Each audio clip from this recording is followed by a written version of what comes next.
మరో బ్రేకింగ్ అంటుంది 8వ తరగతి విద్యార్థిపై లైంగిక దాడి ఘటన కలకలం రేపుతోంది.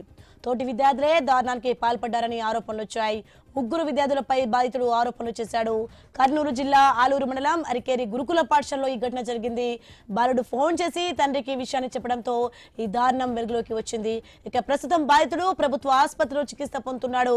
గురుకుల పాఠశాల సిబ్బంది నిర్లక్ష్యంగా ఉన్నారని విద్యార్థి తల్లిదండ్రులు ఆరోపిస్తున్నారు. ఇక నిందితులను కఠినంగా శిక్షించాలని డిమాండ్ చేస్తున్నారు.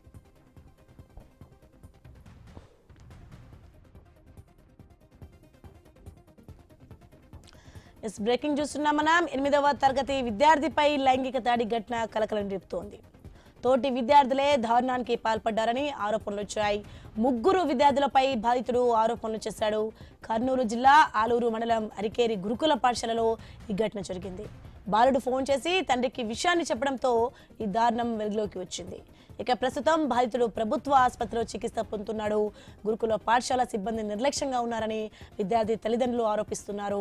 ఇక నిందితులను కఠినంగా శిక్షించాలని డిమాండ్ చేస్తున్నారు. రైట్, ఇదే అంశానికి సంబంధించి మరింత సమాచారం మా ప్రతినిధి కిషోర్ అందిస్తారు ఫోన్ లైన్లో. కిషోర్, గురుకుల పాఠశాల సిబ్బంది నిర్లక్ష్యంగా కనిపిస్తుంది మనకి, ఏంటి దీనికి డీటెయిల్స్ ఏంటి?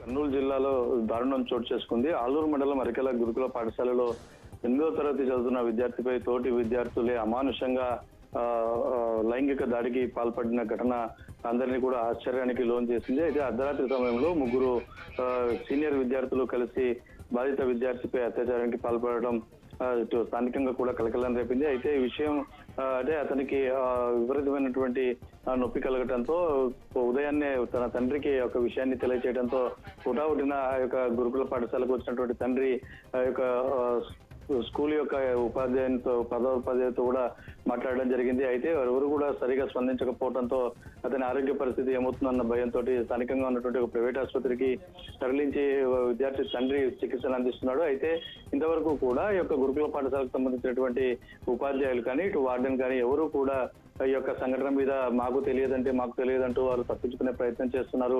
ఇది పూర్తిగా కూడా సిబ్బంది యొక్క నిర్లక్ష్యాన్ని తెలియజేస్తుందని బాధిత తండ్రి చెప్తున్న పరిస్థితి ఉంది. ఏదేమైనప్పటికీ కూడా ఈ యొక్క ఘటన మీద ఇటు విద్యాశాఖ అధికారులు పూర్తి స్థాయిలో నివేదిక తీసుకుని బాధ్యులైన వారి మీద చర్యలు తీసుకోవాలని వారి తండ్రి డిమాండ్ చేస్తున్న పరిస్థితి ఉంది. ఇది పోలీస్ కేసు కూడా నమోదు చేస్తామని చెప్పి బాధితుని తండ్రి చెప్తున్న పరిస్థితి ఉంది. సోని రైట్, థ్యాంక్స్ ఫర్ ద